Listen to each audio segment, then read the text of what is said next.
कभी कभी कुछ कहानियों में इंसान की मुस्कुराते हुए चेहरे इतनी अट्रैक्टिव लगती है कि आप उसके पीछे छुपी हुई मिस्ट्री का अंदाजा भी नहीं लगा सकते। जब उस कहानी में आपका रोल इम्पोर्टेंट हो जाता है तब वहाँ से बाहर निकलना बिल्कुल नामुमकिन सा होता है। Harder for her to move because she's changing cities and moving to a new home. ये कहानी है त्विशा शर्मा की, एक मॉडल, एक एक्ट्रेस, MBA ग्रेजुएटेड एंड एक कंटेंट क्रिएटर की। लेकिन सबसे पहले एक बेटी, एक बहन और एक सपने की है। ये एक लड़की की कहानी है जिसके बारे में उन्हें जानने वाले कहते हैं कि उसके रूम में आते ही एनवायरनमेंट ही बदल जाता था। दिसंबर 2025 में उसने शादी की। वो बेहद एनर्जेटिक और खुशियों से भरी हुई लड़की थी। त्विशा एक ब्राइड थी जिनकी हंसी पूरे माहौल को रोशन कर देती थी। अपनी शादी के हर एक फंक्शन में वह दिल खोलकर डांस करती, गाती और सेलिब्रेशन का पूरा मजा लेती नजर आती थी। लेकिन शादी के सिर्फ 5 महीने बाद वही मुस्कुराती हुई ब्राइड अब इस दुनिया में नहीं थी। आज उसकी तस्वीरें टीवी स्क्रीन्स पर दिखाई जा रही हैं, न्यूज़पेपर की हेडलाइन बन रही हैं और उनकी मौत के बाद भी उनसे जुड़े सवाल लगातार उठ रहे हैं। ये एक ऐसी लव स्टोरी थी जिसका एंडिंग एक दर्दनाक ट्रेजेडी में हुआ।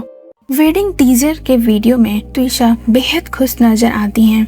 वो हंस रही हैं, डांस कर रही हैं और अपनी जिंदगी के सबसे खूबसूरत दिनों को जीती हुई दिखाई देती हैं। उनकी स्माइल में फ्यूचर के सपने नजर आते हैं। सब कुछ परफेक्ट लग रहा था। एक नई जिंदगी, एक नया सफर और एक नई शुरुआत। लेकिन उस वक्त शायद उन्हें भी अंदाजा नहीं था कि सिर्फ कुछ महीने बाद उनकी कहानी एक ऐसा मोड़ पर पहुंच जाएगी जो न सिर्फ उनके परिवार की जिंदगी बदल देगा बल्कि पूरी देश का ध्यान भी अपनी तरफ खींच लेगा। एक कहानी जो शुरू हुई थी प्यार, उम्मीद और सपनों से, लेकिन जिसका अंजाम बना एक ऐसा रहस्य जिसका जवाब आप खुद इस वीडियो में जान जाएंगे। 4 जून 1994 नोएडा, उत्तर प्रदेश। नवनिधि शर्मा और रेखा शर्मा के घर एक नन्ही बच्ची जन्म लेती है। नाम रखा जाता है त्विशा शर्मा। उस वक्त किसी को अंदाजा भी नहीं था कि ये नाम लाखों लोगों तक पहुंचेगा। बचपन से ही त्विशा स्पॉटलाइट की तरफ अट्रैक्ट होती थी। वो डांस, स्पीच, एक्टिंग, ड्रामा में अधिकतर स्कूल में पार्टिसिपेट किया करती थी। हर चीज में वो अच्छी थी, सब उन्हें पसंद करते थे। ईयर 2009 में त्विशा सिर्फ 15 इयर्स की थी। तब उन्हें मॉडलिंग करने का बहुत मन था। फिर उन्होंने फैशन शोज, फिर रैंप वॉक्स एंड हजारों के नजरों में स्टेज पर परफॉर्म किया। पर ये ग्लैमरस वर्ल्ड हमेशा सीधी नहीं होती है। इसमें आपको रिजेक्शंस भी फेस करना आना चाहिए और ऐसा ही त्विशा के साथ भी हुआ। अब उसे लगातार रिजेक्शन का सामना करना पड़ रहा था। कभी लुक्स के लिए रिजेक्ट, कभी पोर्टफोलियो, कभी एक्सपीरियंस के लिए और कभी बिना वजह मना कर दिया गया। हर सपने की जिंदगी में एक ऐसा मोड़ आता है जहां या तो इंसान हार मान लेता है या फिर दुनिया को बता देता है कि वो किस मिट्टी का बना है। त्विशा के लिए भी वो मोड़ था 2012। कई सालों की मेहनत, कई सालों का रिजेक्शन, कई सालों के सेल्फ डाउट के बाद एक मौका उसके सामने खड़ा हुआ, मिस पुणे पेजेंट। और त्विशा ने अपने आप से सिर्फ एक बात कही, इस बार नहीं रुकना है। और इस बार कुछ ऐसा ही हुआ और वो मिस पुणे 2012 बन गई। मिस पुणे बनने के बाद भी उन्होंने MBA किया और कॉर्पोरेट वर्ल्ड में घुसते ही उनका स्ट्रेस बढ़ने लगा, जिसके कारण उन्हें काम में मन नहीं लग रहा था। फिर उन्होंने योगा सेशंस रखा और लोगों को सोशल मीडिया पे योगा सिखाती थी। 2012 से 2018 तक का सफ़र आसान नहीं था। बीच में कई ऑडिशंस आए, कई प्रोजेक्ट्स हाथ से निकल गए। कई बार उसने वेट करना पड़ा, कई बार रिजेक्ट होना पड़ा, लेकिन एक चीज़ कभी नहीं बदली, उसकी जिद, उसका बिलीफ और उसका सपना। और फिर 2018 में किस्मत ने दोबारा उनका दरवाज़ा खटखटाया, इस बार कैमरा के सामने। कई लोग सपने देखते हैं, कई लोग उसके लिए मेहनत करते हैं, लेकिन बहुत कम लोग होते हैं जो उस सपने को स्क्रीन पर जीते हैं। 2018 त्विशा के लिए वही साल था। एक शॉर्ट फिल्म बन रही थी, नाम था जरा संभल कर। त्विशा ऑडिशन में सेलेक्ट हो गई और फिर उन्हें एक और मौका तेलुगु फिल्म इंडस्ट्री से। कभी कभी जिंदगी बिल्कुल फिल्म की तरह लगने लगती है और 2024 में त्विशा को भी ऐसा ही लगने लगा था। एक डेटिंग ऐप, एक रैंडम मैच और फिर एक कन्वर्सेशन। उस ऐप पर उनकी मुलाकात हुई समर्थ सिंह से, जो भोपाल का रहने वाला, प्रोफेशन से एडवोकेट और एक रिटायर्ड डिस्ट्रिक्ट जज का बेटा। पहली बातचीत से ही दोनों के बीच कनेक्शन बनने लगा। घंटों तक phone call, endless video chats, good morning messages आने लगे, लेट नाइट कन्वर्सेशन हुई और धीरे धीरे दो शहरों के बीच की दूरी कम होने लगी थी। दिल्ली और भोपाल के बीच सफर शुरू हुआ, मीटिंग हुई, काफी मेमोरीज बनी और त्विशा को लगने लगा शायद उसे वो इंसान मिल गया है जिसका इंतजार वो सालों से कर रही थी। जो चीजें बाहर से परफेक्ट लगती हैं, उनके अंदर कुछ और ही चल रहा होता है। 12 दिसंबर 2025 त्विशा की जिंदगी का सबसे खास दिन, उसकी शादी।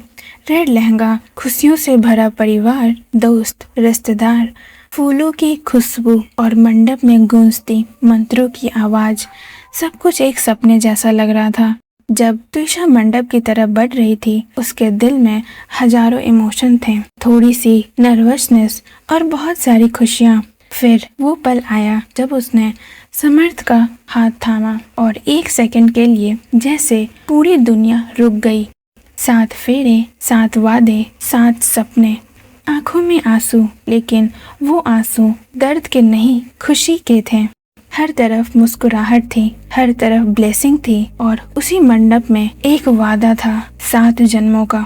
उस वक्त किसी को अंदाजा नहीं था कि कुछ ही महीनों बाद यही शादी पूरे देश में न्यूज हेडलाइंस बन जाएंगी। कई बार जिंदगी हमें सिग्नल देती है, लेकिन जब हम प्यार में होते हैं तो उन सिग्नल को इग्नोर कर देते हैं। शादी के बाद हनीमून का प्लान बना। त्विशा की एक्साइटमेंट पीक पर थी। जब वो एयरपोर्ट पहुंचे तब फ्लाइट टाइमिंग को लेकर कंफ्यूजन हो गया और दोनों फ्लाइट मिस कर बैठे। हर इंसान गलती करता है और त्विशा को भी लग रहा था कि उसे एक बड़ी मिस्टेक हो गई है। समर्थ का रिएक्शन अनएक्सपेक्टेड था, जो त्विशा को हिला दिया। फैमिली का दावा है कि एयरपोर्ट पर एक ऐसा विवाद हुआ था जिससे त्विशा ने बाद में एक वार्निंग साइन के रूप में देखा, लेकिन उस वक्त उसने बात को वहीं खत्म कर दिया। शायद इसीलिए क्योंकि शादी नई थी, सपने नए थे और उम्मीदें अभी जिंदा थी। उनके फादर ने कहा कि समर्थ ने एयरपोर्ट पर त्विशा को धक्का दिया, लेकिन उस समय न तो त्विशा ने इसे बड़ा मुद्दा बनाया और न ही परिवार ने। सबने यही सोचा कि शायद गुस्से में हो गई एक भूल है। हनीमून के बाद त्विशा की जिंदगी धीरे धीरे बदल रही थी। पहले जो चीज छोटी लग रही थी, अब धीरे धीरे उसे कुछ कुछ समझ आने लगा था। आर्गुमेंट बढ़ता ही जा रहा था, डिस्टेंस भी कम नहीं हो रही थी और सबसे ज्यादा बढ़ रही थी मिसअंडरस्टैंडिंग। त्विशा को समझ नहीं आ रहा था कि आखिर ऐसा क्या बदल गया। डेटिंग फेज में तो वो काफी आइडियल कपल लगते थे। फैमिली के मुताबिक समर्थ का बिहेवियर धीरे धीरे और ज्यादा बिगड़ता गया। कभी कभी वो इमोशनल डिस्टेंस, कभी इंसल्टिंग लैंग्वेज और कभी कभी साइलेंस, जो किसी आर्गुमेंट से भी ज्यादा पेनफुल होता है। लेकिन त्विशा को लगता था कि शायद वक्त के साथ सब ठीक हो जाएगा, क्योंकि जब इंसान किसी रिलेशनशिप को बचाना चाहता है तो वो हर वार्निंग साइन को इग्नोर कर देता है, हर हर्ट को एडजस्ट कर लेता है। फिर एक ऐसा इंसिडेंट हुआ जिसने त्विशा को अपने ही हालातों पर क्वेश्चन करने पे मजबूर कर दिया। उसने समर्थ को एक लड़के के साथ कंप्रोमाइजिंग सिचुएशन में पकड़ लिया। हाँ, एक लड़के के साथ, जिसमें दोनों ने बात बदलकर इस सिचुएशन को पलट दिया। बट कुछ टाइम बाद एक ऐसा इंसिडेंट हुआ जिसके कारण त्विशा को ट्रस्ट इश्यूज होने लगा। उसने समर्थ को काफी अलग अलग तरीके के ड्रग्स लेते हुए देखा। इवन समर्थ ने उसे अप्रोच भी किया और उसे ड्रग्स देने की कोशिश की, बट उसने मना कर दिया। ये बात जब त्विशा ने अपने मदर इन लॉ को बताया तो उनका रिएक्शन अनएक्सपेक्टेड था। उन्हें पता था कि उनका बेटा ड्रग्स एडिक्टेड है, फिर भी उन्होंने कभी भी शादी से पहले इस चीज को नहीं कन्फ्रंट किया और अभी भी इस सिचुएशन में वो अपने बेटे को ही सपोर्ट कर रही थी। ये एक अनहैप्पी मैरिज नहीं था, ये एक ट्रस्ट टूटने का प्रोसेस था। जब ट्रस्ट टूटता है तब इंसान खुद पर भी भरोसा नहीं कर पाता, वो खुद पर भी डाउट करने लगता है और धीरे धीरे उन दोनों के बीच डिस्टेंस और बढ़ता गया। त्विशा की मैरिज के कुछ दिन हो चुके थे और इसी बीच एक अनएक्सपेक्टेड न्यूज आई। त्विशा प्रेग्नेंट थी। नॉर्मली किसी भी मदर के लिए ये न्यूज काफी खुशियों वाली थी, बट त्विशा के लिए इसका अपोजिट था, बिकॉज वो कंफ्यूज और एंजाइटी में थी। उस वक्त उनके रिलेशनशिप में प्रॉब्लम इतनी बढ़ चुकी थी कि वो खुद इमोशनली स्टेबल फील नहीं कर रही थी और इस एनवायरनमेंट में बच्चे को लाना सेफ नहीं था। ये सिर्फ एक मदरहुड का डिसीजन नहीं था, ये उसकी पूरी फ्यूचर डिसाइड करने वाली थी और इसी कारण उसने अबॉर्शन करने का सोचा। यहाँ से सिचुएशन और कॉम्प्लिकेटेड होती गई। फैमिली के एलिगेशन के अकॉर्डिंग त्विशा के इस डिसीजन को घर में सपोर्ट नहीं मिला, बल्कि इस बात को लेकर और ज्यादा टेंशन और कन्फ्लिक्ट्स बढ़ गया। एक तरफ त्विशा थी और दूसरी तरफ फैमिली की एक्सपेक्टेशन, और इन दोनों के बीच हर दिन प्रेशर बढ़ता ही जा रहा था, जिसके कारण वो मेंटली अनस्टेबल फील करने लगी थी। फाइनली उसने अपना डिसीजन लिया एंड अबॉर्शन करवा लिया। लेकिन कहानी यहीं ख़त्म नहीं हुई। असल में कहानी तो यहीं से और बिगड़ती गई। एलिगेशन के अकॉर्डिंग अबॉर्शन के बाद रिलेशनशिप में और ज़्यादा करवाहट बढ़ गया, आर्गुमेंट इंटेंस होने लगा, ट्रस्ट इशू और बढ़ता गया और ज़्यादा डैमेज होने लगा, एक्यूजेशन बढ़ने लगा। त्विशा अब लगातार अपने क्लोज फैमिली मेंबर से बात करने लगी, कभी मदर से, कभी फादर, कभी भाई। सब बस यही बोलते हैं कि सब ठीक हो जाएगा, लेकिन धीरे धीरे त्विशा के मैसेज में एक कॉमन पैटर्न नजर आने लगा। एग्जॉशन, फ्रस्ट्रेशन और एक ऐसी लोनलीनेस जो भीड़ के बीच भी महसूस होती है। सबसे डेंजरस चीज फिजिकल आइसोलेशन नहीं होती, इमोशनल आइसोलेशन होती है। जब आप लोगों के बीच होते हुए भी अकेला महसूस करते हो, जब आपकी बात सुनने वाला लोग तो होता है लेकिन समझने वाला कोई नहीं होता। और शायद त्विशा भी इसी फेज में इंटर कर चुकी थी। उसके आसपास लोग थे, फैमिली थी, लेकिन फिर भी उसके मैसेज और कन्वर्सेशन में एक फीलिंग बार बार नजर आती है, जैसे वो हेल्प मांग रही हो, जैसे वो वहाँ से भागना चाहती हो।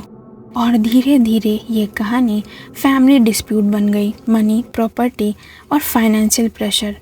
फैमिली के एलिगेशन के मुताबिक इसी पीरियड में फाइनेंशियल मैटर को लेकर भी डिसएग्रीमेंट सामने आने लगे। क्लेम्स किए गए कि इन्वेस्टमेंट और फंड्स को लेकर प्रेशर बनाया जा रहा था। समर्थ के फैमिली मेंबर त्विशा के शेयर्स मांग रहे थे, इवन डाउरी पे भी सवाल उठते थे। हर दिन नया आर्गुमेंट, हर दिन नया मिसअंडरस्टैंडिंग। अब इमोशनल कन्फ्लिक्ट के साथ साथ फाइनेंशियल कन्फ्लिक्ट्स भी जुड़ गया था।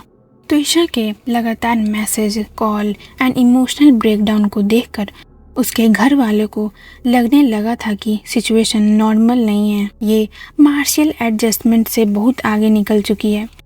और फिर वो दिन आया जब दोनों फैमिली आमने सामने बैठती है। एक कन्फ्रंटेशन, एक डिस्कशन मैरिज को बचाने का। 22 अप्रैल 2026 फैमिली के मुताबिक त्विशा का भाई हर्षित और उसकी मदर भोपाल पहुंचते हैं। उनका ऑब्जेक्टिव सिंपल था, सिचुएशन को समझाना, प्रॉब्लम को रिजॉल्व करना। लेकिन डिस्कशन जैसे जैसे आगे बढ़ी वैसे वैसे एटमॉस्फेयर और टेंस होता गया। वो लोग हर एक कन्वर्सेशन में त्विशा के फैमिली को खुद से नीचे दिखा रहे थे। इस कन्वर्सेशन का एक हिस्सा बाद में ऑडियो रिकॉर्डिंग के रूप में सामने आया और यही रिकॉर्डिंग पब्लिक डिबेट का सेंटर पार्ट बन गई। रिकॉर्डिंग में की गई बात पर लोग काफ़ी डिस्टर्ब हुए बिकॉज इसमें त्विशा की मदर इन लॉ ने त्विशा पर पर्सनल क्वेश्चन पूछे हैं। उसके मैरिज, पास्ट रिलेशनशिप, उसके कैरेक्टर पर भी सवाल उठाए। हर सेंटेंस के साथ रूम का टेंशन बढ़ते ही जा रहा था। ये रिकॉर्डिंग बाद में सोशल मीडिया से लेकर नेशनल मीडिया तक जगह जगह डिबेट का कारण बन गई। रिकॉर्डिंग में फैमिली मेंबर के बीच पर्सनल और सेंसिटिव टॉपिक पर डिस्कशन सुनाई देता है। क्वेश्चन पूछे जाते हैं और धीरे धीरे कन्वर्सेशन एक अनकंफर्टेबल डायरेक्शन में मूव करने लगती है। जो लोग रिकॉर्डिंग सुन रहे थे उनके लिए सबसे डिस्टर्बिंग चीज़ सिर्फ वर्ड नहीं था, वो ईज थी जिसके साथ कुछ बातें कही जा रही थी जैसे वो नॉर्मल हो। ये कन्वर्सेशन एक नॉर्मल पीपल के घर में नहीं हो रही थी। ये एक एडुकेटेड फैमिली के अंदर ऐसी कन्वर्सेशन हो भी कैसे सकती है। रिकॉर्डिंग के बाद लोग सिर्फ ये नहीं पूछ रहे थे कि किसने क्या कहा, लोग ये पूछ रहे थे आखिर त्विशा किस इन्वायरमेंट में रह रही थी, उसकी मेंटल स्टेट क्या थी। उस कन्फ्रंटेशन के बाद भी त्विशा का मैसेज और कन्वर्सेशन में फ्रस्ट्रेशन एंड होपलेसनेस बढ़ती नज़र आती थी, जैसे वो चाहती हो कि वो उसकी सिचुएशन को सीरियस ले।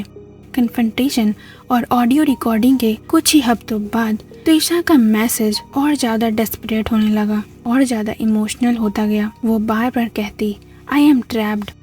इतना होने के बाद भी उनके मदर फादर उन्हें होप देते थे कि सब ठीक हो जाएगा, बट वो दिन कभी नहीं आया। कभी कभी किसी ट्रेजेडी की सबसे चिलिंग बात उसकी एंडिंग नहीं होती, बल्कि वो वार्निंग होती है जो एंडिंग से पहले बार बार दी गई थी। मई 2026 कैलेंडर पर डेट बदल रही थी, लेकिन त्विशा की लाइफ में प्रॉब्लम ख़त्म होने का नाम ही नहीं ले रही थी। कन्फ्रंटेशन हो चुका था, फैमिली बात कर चुकी थी, डिस्कशन भी हो चुका था, लेकिन अगर किसी को लग रहा था कि अब सिचुएशन बेटर हो जाएगी तो शायद वो गलत था, क्योंकि त्विशा की मैसेज कुछ और ही कहानी सुना रही थी। एक ऐसी कहानी जहां होप धीरे धीरे एग्जॉशन में बदल रही थी और एग्जॉशन फियर में। 7 मई 2026 रात के लगभग 3 बजे जब पूरी दुनिया सो रही है, त्विशा अपनी मदर को मैसेज करती है और इसी मैसेज से शायद पहली बार उसकी मेंटल स्टेट की सीरियसनेस समझ आती है। फैमिली के मुताबिक उसने लिखा, मम्मी मुझे यहाँ से ले जाओ। उन वर्ड्स के पीछे जो इमोशन था ये एक हेल्प सिग्नल था। मैसेज में त्विशा लिखती है कि उसे लगता है समर्थ अब उसे नहीं चाहता, उसे समझ नहीं आ रहा आखिर उससे क्या गलती हो गई। उसने स्पेशली अपनी मदर से कहा वो भोपाल आए और उसे वहाँ से ले जाए। 2 दिन बाद 9 में त्विशा का मैसेज और ज़्यादा इमोशनल हो जाता है। फैमिली के अकॉर्डिंग वो अपनी मदर को बताती है कि उसे लगातार अनकंफर्टेबल और हर्टफुल क्वेश्चन पूछे जा रहे हैं। उसकी मेंटल कंडीशन डिटोरिएट हो रही थी और फिर एक लाइन सामने आती है, त्विशा का मैसेज, मम्मी मैं यहाँ पागल हो जाऊंगी। उसकी मैसेज में लगातार इमोशनल हेल्पलेसनेस वाली फील आ रही थी। इवन वो अपनी कज़न को भी बताती है, आई एम ट्रैप्ड ब्रो, तू मत फंसना। ये सिर्फ एक एडवाइस नहीं थी, ये एक वार्निंग साइन था। फिर उसने लिखा, can't talk much, will call when the time is right, but वो राइट टाइम कभी नहीं आया। इसी पीरियड में त्विशा अपने भाई हर्षित से भी बात करती है। वो हर्षित को बताती है कि वो भोपाल छोड़कर जाना चाहती है, बहुत दूर, एक ऐसी जगह जहां उसे शांति मिले। फिर हर्षित ने उसे अजमेर आने को कहा जहां उसकी पोस्टिंग थी। हर्षित एक इंडियन मेजर आर्मी था और फिर वो दिन आया 12 मई। आज त्विशा को अजमेर जाना था। सब कुछ पीछे छोड़कर नई शुरुआत करने के लिए वो यहाँ से भाग रही थी। 12 मई का दिन नॉर्मली स्टार्ट हुआ। वो शाम को पार्लर जाती है और इसके बाद ये कहानी और ज़्यादा इंटेंस होती जाती है, क्योंकि कुछ घंटों पहले वो इंसान अपनी नेक्स्ट जर्नी प्लान कर रही है और कुछ घंटों बाद पूरे देश में उसका नाम न्यूज़ हेडलाइन पर बनने वाला था। ब्यूटी पार्लर के सीसीटीवी फुटेज में वो एकदम नॉर्मल दिख रही है, बिल्कुल काम एंड कंपोज्ड। ना कोई पैनिक दिख रहा है और ना ही कोई ब्रेकडाउन। ऑफ कोर्स आप सीसीटीवी देखकर किसी के अंदर क्या चल रहा है वो नहीं पता कर सकते। फिर शाम लगभग 5:15 त्विशा घर लौट आती है। दिन धीरे धीरे खत्म हो रहा था और किसी को भी अंदाजा नहीं था कि अगले कुछ घंटे कितने इम्पोर्टेंट होने वाले हैं। रिपोर्ट्स के मुताबिक वो घर आकर एज यूजुअल अपने रूटीन्स को फॉलो करती है, टीवी देखती है, नॉर्मल इवनिंग स्पेंड करती है। सब कुछ सरफेस पर ऑर्डिनरी लग रहा था। फिर आता है रात और अब हम पहुंचते हैं उस टाइमलाइन पर जहां से मिस्ट्री शुरू होती है। लगभग 10 बजे के आसपास त्विशा अपनी मदर से फोन पर बात कर रही होती है। ये कोई अनयूजुअल बात नहीं थी। वो पहले भी फैमिली से रेगुलरली बात करती थी, लेकिन फैमिली के स्टेटमेंट के मुताबिक इस कॉल में त्विशा इमोशनली डिस्टर्ब लग रही थी, जैसे उसके अंदर बहुत कुछ चल रहा हो, जैसे वो अपने दिल हल्का करना चाहती हो। इतने में ही अचानक कुछ होता है। फैमिली के अकॉर्डिंग कॉल के दौरान समर्थ वहां आता है और अचानक कॉल डिस्कनेक्ट हो जाती है। बस यहीं से टाइमलाइन डार्क होती जाती है। एक डिस्कनेक्टेड कॉल और उसके बाद साइलेंस।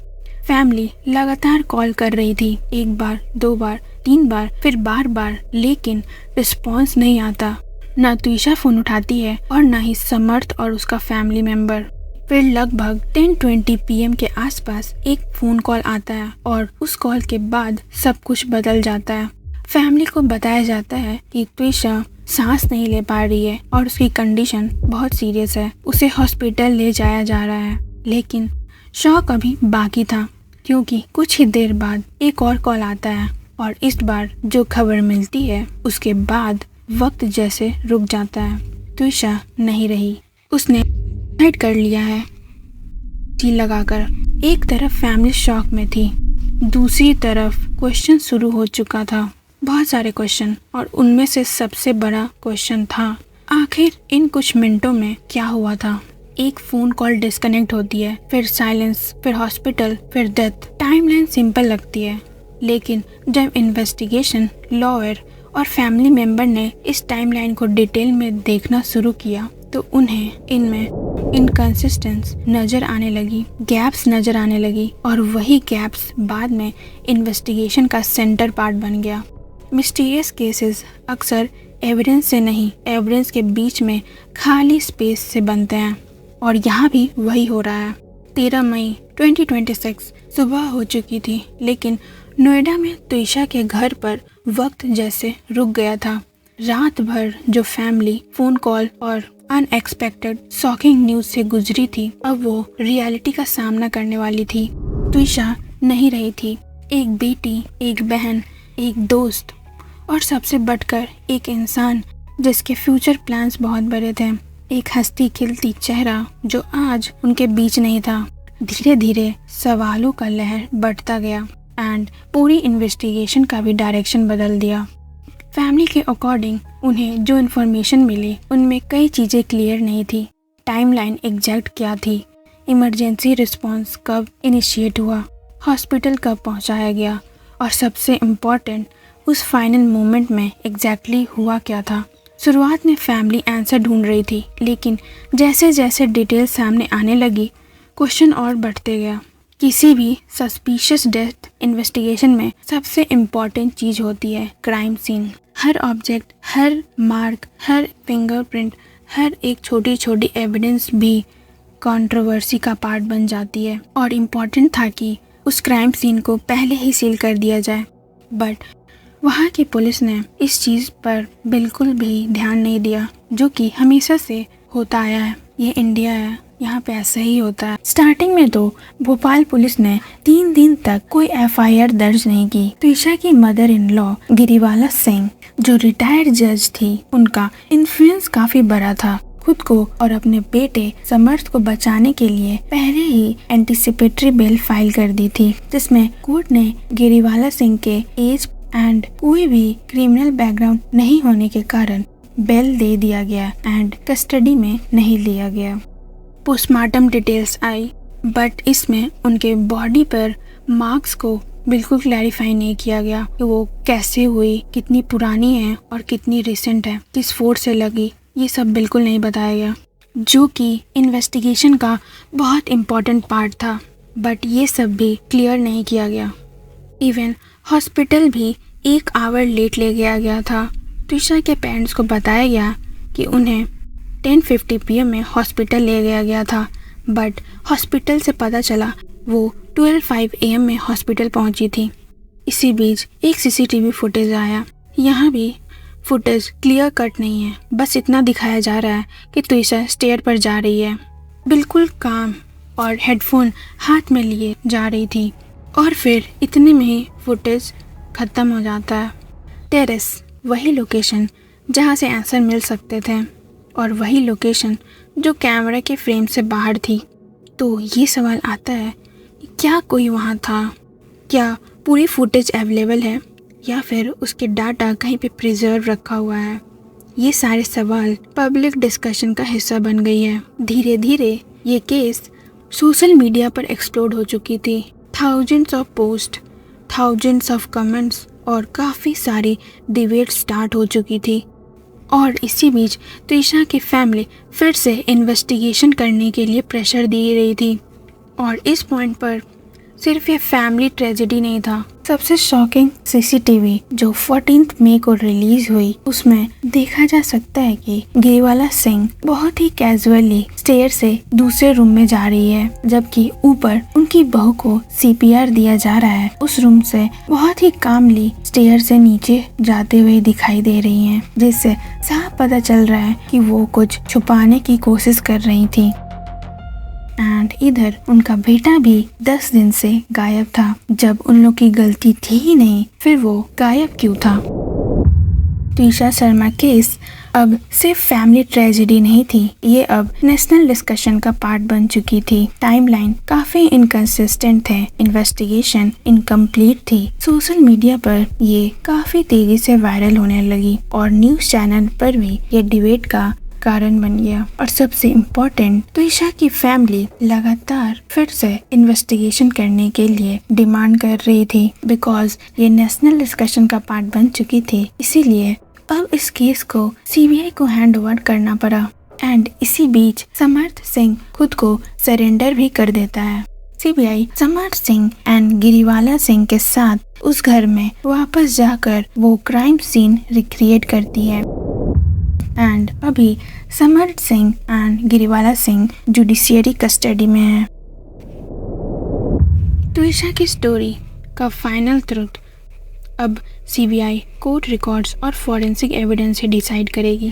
त्रिशा शर्मा केस एक ऐसी लड़की की कहानी है जो अपनी फैमिली की रेपुटेशन बचाने के लिए सोसाइटी की प्रेशर में दब जाती है। किसी भी इंसान के लिए उसकी मेंटल पीस से ज्यादा बड़ा कुछ नहीं होना चाहिए। इस स्टोरी से पता चलता है कि हमें खुद के लिए खड़ा होना कितना इम्पोर्टेंट है। सोसाइटी का तो काम ही है लोगों को जज करना, एंड आज वही सोसाइटी शोक मनाने आती होगी